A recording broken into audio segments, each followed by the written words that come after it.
साथ संगत जी, प्यार से कहना धन्यवाद जी। सभी उपस्थित महात्माओं की वाणी सुन रहे थे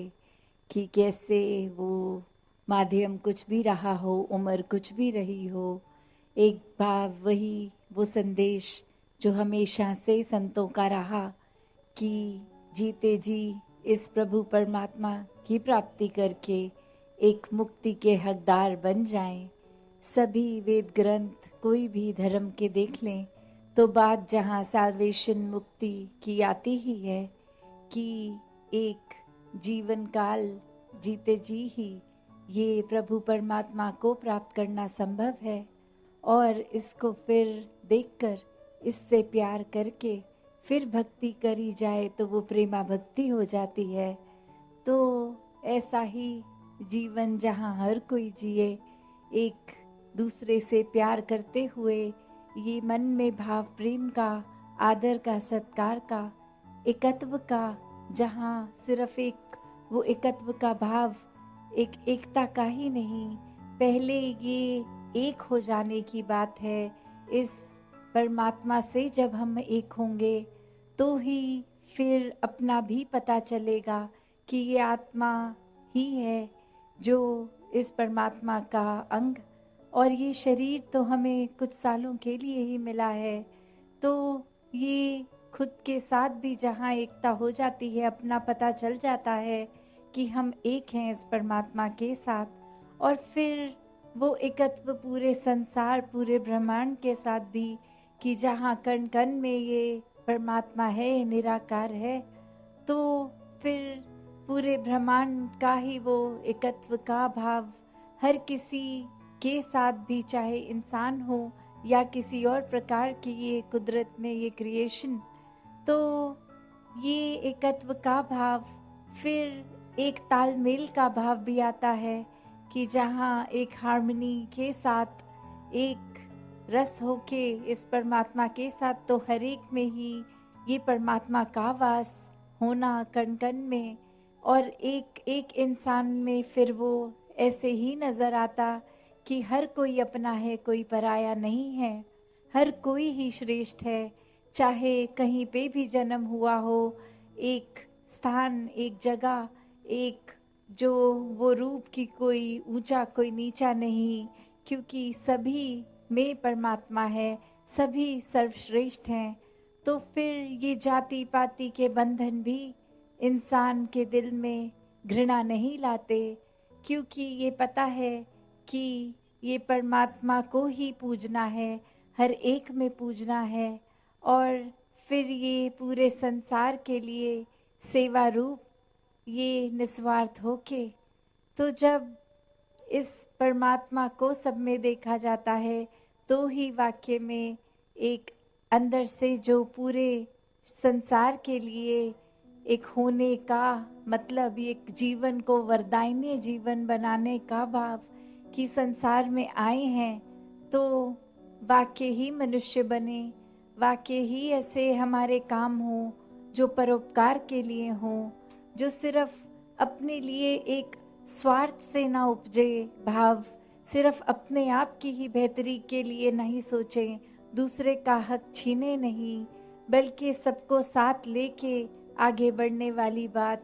हर एक के प्रोग्रेस में अपना प्रोग्रेस छुपा हो। तो कैसे जब भी संसार में संत महात्मा ये इस परमात्मा से अरदास करते हैं तो हर एक के ही सरबत दे भले दी गल, तो वो हर एक के ही लिए एक मन से वो प्यार है इसलिए ही, और वो प्यार पहले खुद बनना है, फिर ही प्यार हर एक तक पहुंचाना संभव होगा। वरना कुछ देर के लिए तो एक बात कही जा सकती है, किसी के आगे अच्छा व्यवहार किया जा सकता है, पर वो जब हम खुद ही प्यार बन जाएंगे तो बहुत आसानी से जो गुण अंदर है वो हर एक तक पहुंचाना संभव हो जाएगा। फिर वो कोई ऊपरी सिखलाई नहीं, बल्कि अंदर से ही एक हमारा नेचर बन जाएगा, एक व्यवहार में आ जाएगा, एक हमारा एक कोर ही प्यार जब होगा तो वही पहुंचेगा। और इसी तरह हर जगह जहाँ God is love, love is God, ये प्रेम को परमात्मा के समान का दर्जा जो दिया है, तो ये प्रेम का असली एक भाव क्या है कि हम अक्सर ये भी सोचते हैं कि चलो हम घर परिवार अपने दोस्तों से या जिनको जानते हैं उनके लिए तो ये प्रेम अंदर से निकलता है, हर एक के साथ हम अच्छा पेश आ सकते हैं। तो जिनको नहीं जानते, जो अजनबी हैं या जिनसे जीवन में कभी मिलेंगे भी नहीं, उनको प्यार करना कैसे संभव है? तो बात वही कि जो ये एक है, ये परमात्मा है, जो ये कड़ी जो सबको जोड़ती है, जब इससे प्रेम हो जाएगा तो सभी से प्रेम हो जाएगा। और फिर चाहे किसी के भी स्वभाव कभी हमें पसंद नहीं आते या कोई हमें लगता है कि ये इंसान तो बिल्कुल मधुर वाणी नहीं बोलता, गाली गलौच या एक ऐसे कठोर शब्द से बात करके दिलों को भी दुखाता है, फिर ऐसे इंसान से कैसे प्यार हो? तो बात वही कि एक इंसान को अगर हम इसमें परमात्मा का रूप देखेंगे तो वो क्षमा मांगने की भी बात उसके लिए कि परमात्मा इसको बख्शो, इस इंसान में थोड़ी सोजी डाल दो कि व्यवहार सुधर जाए, मन बदल जाए और जुबान से भी ये मीठी बातें ही बोले। और साथ ही फिर अपना भी प्रयत्न रहे कि वो इंसान के जीवन में क्या ऐसा बात, कौन सी ऐसी बात है जिसके वजह से वो परेशानी इतनी आ गई कि स्वभाव और बोल में भी है, तो हम ऐसा क्या योगदान कर सकते हैं जिससे हर किसी को एक कंफर्ट मिले, एक आराम मिले, एक जीवन उनका और बेहतर हो सके। तो यही जो संतों की बात होती है कि संत हृदय नवनीत समान, कि एक संत का दिल इस तरह हर एक के लिए पिघल जाता है, फिर वो बात ही नहीं आती कि कौन अपना कौन पराया। जहाँ अनेकों बार हमने भाई कन्हैया जी की भी वो बात से सभी एक वाकिफ है कि कैसे उस मैदान में भी युद्ध के एक मरहम लगाना, पानी देना, सिर्फ अपनी ही साइड वालों के नहीं, एक सामने वाले जो उस रूप में दुश्मन, तो भी एक हर एक में ही परमात्मा का रूप देख के वो सेवा भाव रहा। तो उसी प्रकार जहाँ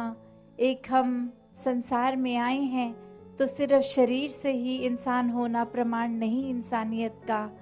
अंदर वाकई ही जब इस रूहान, इस परमात्मा के साथ मिलेंगे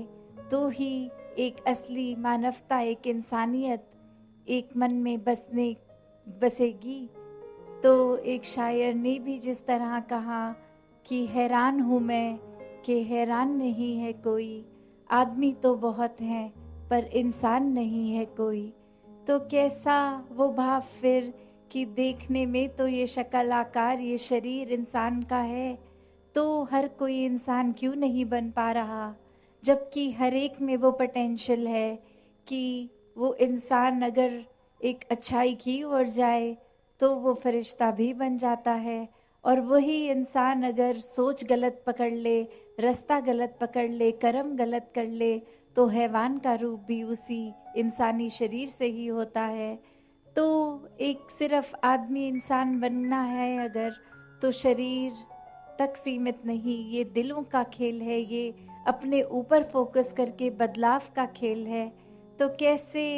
ये जीवन में परमात्मा को जितना ज़्यादा अपने मन में बिठाएंगे, पहले इसको जानकर फिर इसमें विश्वास होगा, वहीं प्यार भी होगा, भक्ति भरा जीवन हर कार्य करते जिया जाएगा। फिर कोई एकांत में अपने आप को अलग करके संसार से नहीं, बल्कि एक कमल के फूल की तरह जो भले ही बदबू में कीचड़ में खिला है, पर वो कितना उससे भी अलग न्यारा दिख रहा है। तो बात वही कि एक अगर हमें लगता है हमारे आसपास माहौल ठीक नहीं, तो हम वहाँ उस कीचड़ में कमल की तरह बन सकते हैं। अपने आप को सुधारते हुए ही फिर हर एक का सुधार हो सकता है। जैसे पानी अगर स्थिर होता है तो हम उसमें एक छोटा सा पत्थर डाल देते हैं, तो वो जो रिपल इफेक्ट होता है, पहले एक पानी का छोटा दायरा बनता है, फिर आगे फिर आगे फिर आगे, और वो ठहरे हुए पानी में वो पूरी वेव रूप वो एक आ जाता है उस रिपल से। तो उसी प्रकार हम जहाँ खुद को पहले सुधारेंगे, फिर आसपास वाले, फिर अपने घर के एक दोस्त मित्र, और उस तरह से ये कदम पूरे संसार की ओर आगे बढ़ता जाएगा। तो हर समय ये ही बात जब मन में हो कि ये परमात्मा का एहसास है, तो खुद ब खुद ये इंसानियत वाला रास्ता हम चुनेंगे, हैवानियत वाला नहीं। तो ऐसे रास्ते पे रहना है, चेतन रहना है, भक्ति को जहाँ मजबूत करना है, एक मन से सुमिरन रूप इस परमात्मा के साथ जुड़ने का साधन, और ये सेवा भाव मन में निस्वार्थ होके, और संत महात्माओं का संग, ये सत्संग रूप जो हर समय हमें सही मार्ग पे ही डालते हैं। तो ऐसे भाव हर एक के बने रहें, हर कोई अपने जीवन को भक्ति में इस तरह जिए कि जीते जी भी ये मुक्ति के हकदार हों, और मौत आने पर भी फिर ये आत्मा को पता है कि अब भटकन नहीं है, अब ये जीवन मरण का सारा खेल खत्म, अब इस परमात्मा में ही लीन होना है, इसी में मुक्ति मिलनी है। तो हर कोई ऐसा जीवन जीता चला जाए। सत्संगत जी, धन निरंकार जी।